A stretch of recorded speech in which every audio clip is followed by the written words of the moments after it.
London से birthday मनाने आए पति को मारकर ड्रम में भर देने वाली पत्नी। शादी के 14 दिन बाद ही सुपारी देकर पति की हत्या कराने वाली पत्नी। हनीमून में ही पति को मरवा देने वाली पत्नी। पति की नौकरी पाने के लिए उसका गला घोंट देने वाली पत्नी। कोर्ट की सहायता से पति को आत्महत्या के लिए विवश करने वाली पत्नी। नमस्कार दोस्तों आज एक ऐसे मुद्दे पर बात करने वाला हूं जो मुद्दा बेहद ही खास है। और आज के माहौल जो आप देख पा रहे हैं, देश में कितना तनाव है, कैसा माहौल बना हुआ है, कहीं कुछ बहुत सारी घटनाएं चल रही हैं। लेकिन सबसे ज़्यादा अगर किसी चीज़ की चर्चा है तो वो चर्चा है इस टाइम जो अतुल सुभाष वाला केस हुआ है, सुसाइड वाला, वो सबसे ज़्यादा जो है तूल पकड़ रहा है और उसको लेकर सबसे ज़्यादा चर्चाएं हो रही हैं। तो देखिए, ये सिलसिला जो है कहाँ से शुरू होता है, कैसे शुरू होता है, क्या क्या है, अगर आप वीडियो पूरा देखोगे तो निश्चित है कि आपकी समझ में आएगा ये कहाँ से शुरुआत होती है, कैसे शुरुआत होती है और क्यों होती है। ये सारी चीज़ें मैं आज बताने की कोशिश करूँगा। दरअसल देखिए, होता क्या है, कोई भी इंसान हो या कोई भी देश हो, जब वो तरक्की करता है तो आस पड़ोस वालों को तकलीफ होती है। आज अगर हमारे आसपास भी कोई आदमी तरक्की करता है तो आप देखना, जब एक आदमी आगे बढ़ने की कोशिश करता है तो 10 लोग उसको गिराने में लग जाते हैं। फिलहाल ऐसी स्थिति कुछ हमारे भारत देश की है। भारत इस वक्त तरक्की कर रहा है, बहुत अच्छी पोजीशन में है, दुनिया की चौथी बड़ी इकोनॉमी बन गया है। तो इस हिसाब से अगर देखा जाए तो जो लोग अभी ऊंचाइयों पर बैठे हैं उनको तकलीफ है कि यार कहीं ऐसा ना हो कि किसी दिन हमारी भी सत्ता छीन ले, ये टॉप में आ जाए और हम नीचे गिर जाएं। तो कहीं ना कहीं गिराने की कोशिश की जाती है। कुछ ऐसा ही जो है देश में चल रहा है। अब लोग उस पर दिमाग लगाते हैं, भारत को गिराएं कैसे। जिसने कभी किसी से, इसका इतिहास अगर उठा के देखो तो जिस देश ने कभी किसी से हार नहीं मानी उसको कैसे हरा पाओगे। उसको आमने सामने लड़के तो नहीं हरा पाओगे। क्यों? कि भारत एक ऐसा देश है जिसने अंग्रेजों की गुलामी बर्दाश्त नहीं की, उनके सामने, मुगलों के सामने हारने को तैयार नहीं हुआ, हार नहीं मानी किसी के सामने। तो आज कैसे मान लेगा। अब इसको किसी दूसरे तरीके से तोड़ा जाए। दूसरा तरीका क्या है? दूसरे तरीके पर जब आदमी सोचता है तो उसको लगता है कि यार, जिस देश की नारियां इतनी शक्तिशाली हो कि यमराज से लड़ जाती हो, उस देश को कैसे तोड़ पाओगे। तो ये चीज लोगों के दिमाग में आती है, जो विदेशी ताकतें हैं उनके दिमाग में ये चीज आती है कि यार, हिंदुस्तान की तो औरतें इतनी शक्तिशाली हैं जिन्होंने ब्रह्मा विष्णु महेश जैसे देवताओं को 6-6 महीने के बच्चे बना दिए अपनी तप के बल पर। इतनी ताकतवर महिलाएं हैं। सती सावित्री जैसी महिलाएं जो कि यमराज से लड़ जाती हैं अपने पति के लिए। सोचो, जहां महिला शक्ति इतनी सशक्त हो, क्या उस देश को कोई हरा सकता है? क्या उस देश को कोई परास्त कर सकता है? नहीं कर सकता। बस सिलसिला यहीं से शुरू होता है। यहां से सिलसिला शुरू होता है क्या, कि लोगों के दिमाग में जो ताकतें देश को बर्बाद करने का सोच रही हैं, उनके दिमाग में ये चीज आती है कि किसी ना किसी तरह सबसे पहले एक काम किया जाए कि ये जो महिलाएं हैं, इनकी जहां चरित्र को विशेष माना जाता है, एक चरित्रवान महिला को बहुत सम्मान दिया जाता है। और हिंदुस्तान में महिलाओं को सम्मान बहुत दिया जाता है। क्यों? कि हिंदुस्तान की महिलाएं सती सावित्री और माता अनसुईया जैसी शक्तियों के नक्शे कदम पर चलने वाली हैं, और उस नक्शे कदम पर चलने वाली किसी भी महिला को आप कमजोर नहीं बना सकते। उसी के लिए कुछ अलग तरीके से प्लान किया जाता है। प्लान क्या किया जाता है कि किसी भी तरीके से इनको चरित्रहीन बनाया जाए। आज मैं एक एग्जांपल आपको दे रहा हूं। आज एक आदमी, यहाँ कोई चोर खड़ा है और कोई शरीफ खड़ा है। शरीफ से अगर आप चोर कहोगे, वो तुरंत आपको मारने को दौड़ेगा कि तूने मुझे चोर कैसे कहा। लेकिन जो आदमी ऑलरेडी चोरी कर चुका हो, चोरी करते पकड़ा जा चुका हो, उस पर चोर होने का ठप्पा लग चुका हो, उसको आप 10 बार चोर कहो, वो आपको कोई जवाब नहीं दे पाएगा, क्योंकि वो चोर है। तो यही एक जो है, यही एक चीज किसी ना किसी तरीके से भारत में इम्प्लीमेंट करने की सोच रही हैं विदेशी सरकारें कि किसी ना किसी तरीके से यहाँ महिलाओं को चरित्रहीन बनाया जाए। और अगर ये महिलाएं चरित्रहीन हो जाएंगी तो निश्चित है कि इनके घर टूटेंगे, और घर टूटेंगे तो पूरे देश में अफरा तफरी मचेगी। और वही माहौल आज बना हुआ है।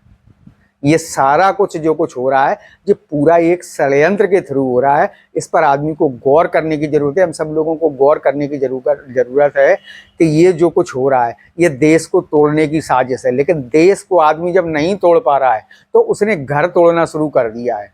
आज घर टूटेंगे, आपस में कलेश होगा, आपस में कलह पैदा होगा, तो निश्चित है कि कल देश को भी तोड़ने में आसानी होगी। और यही सब कुछ चल रहा है। अब ये सिलसिला शुरू कैसे होता है? ये सिलसिला शुरू ऐसे होता है जैसे कि हमारी टीवी, मीडिया, यूट्यूब, वीडियो, माने जो भी जो है मीडिया के साधन हैं, इन सारी चीज़ों पर कुछ इस तरीके की चीज़ें जो है दिखाई। भाई देखो, महिलाओं का ब्रेन वॉश करना है तो कैसे करेंगे? कुछ ना कुछ तो करना पड़ेगा।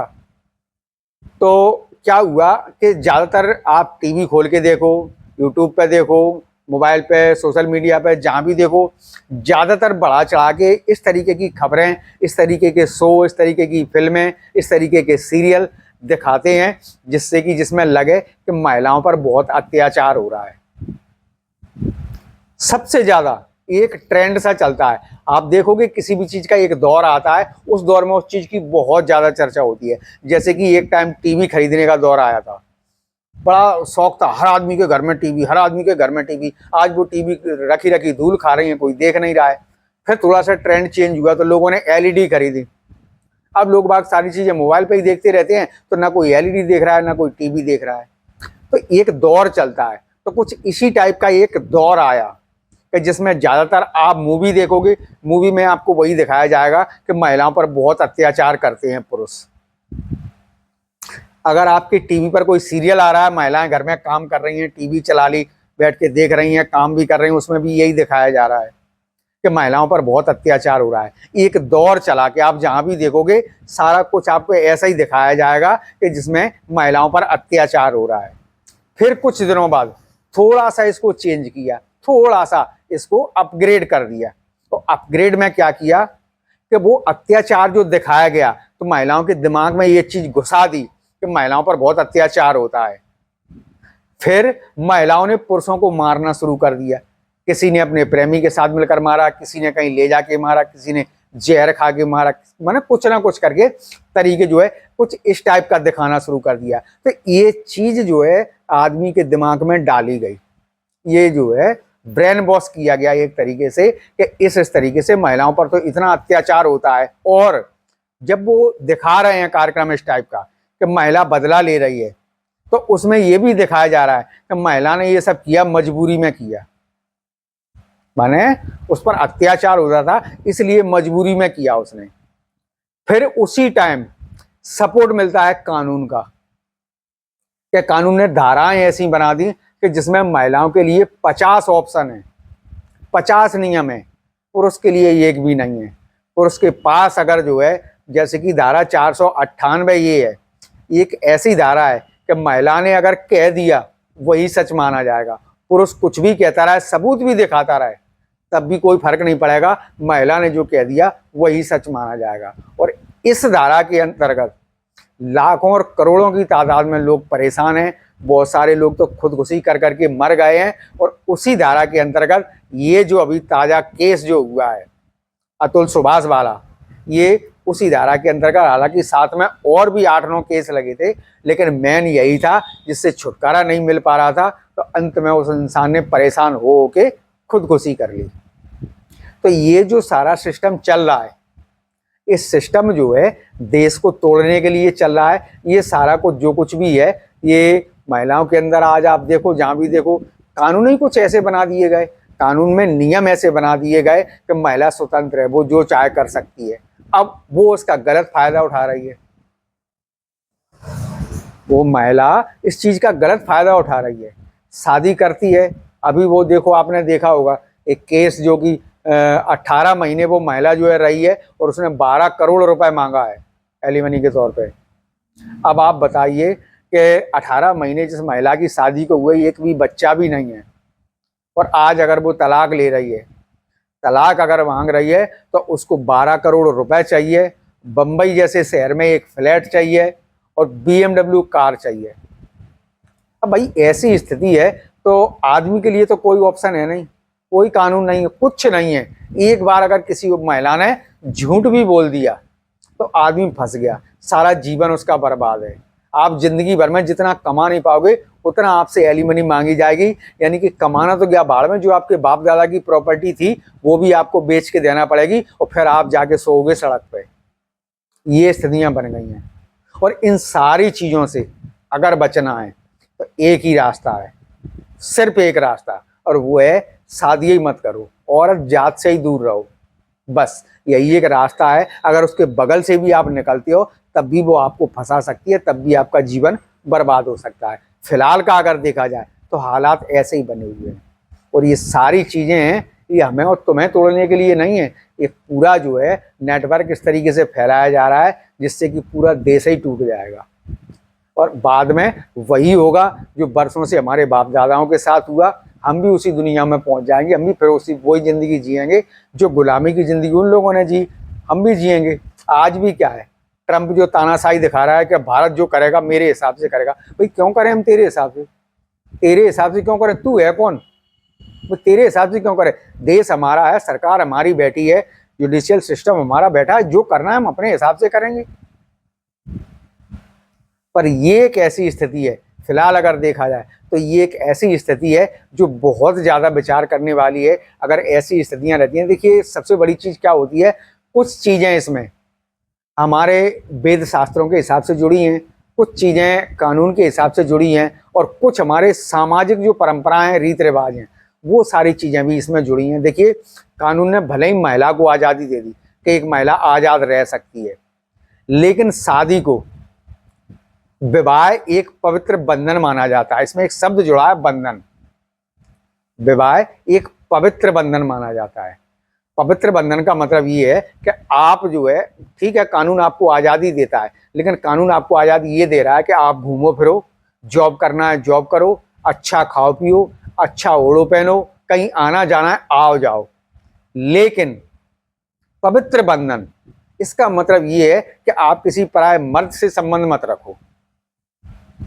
ये चीज कानून में भले ही ना हो, लेकिन हमारे संस्कारों में, हमारे रीति रिवाज में, हमारे समाज में, हमारी परंपराओं में, और ये एक चीज जहां होगी वहां कानून धरा रह जाएगा, सारे सिस्टम धरे रह जाएंगे और बर्बादी होना तय है। बिल्कुल इसमें कोई दो राय नहीं है। क्यों कि समाज आज भी उन्हीं चीज़ों से चलता है, जो हमारी सामाजिक परंपराएं हैं उन्हीं चीज़ों से चलता है, और यही वो चीज़ें हैं कि जिन पर चोट की गई है कि आज महिला को इतने अधिकार दे दिए, इतने अधिकार दे दिए कि अगर महिला चाहे, पति के होते हुए भी अगर महिला चाहे तो वो किसी पराये मर्द से संबंध बना के रख सकती है, और अगर चाहे तो उसके साथ वो जो है फिजिकली रिलेशन भी बना सकती है, और अगर उससे बच्चा भी पैदा हो जाता है तो उस बच्चे की जिम्मेदारी उसके पति की होगी।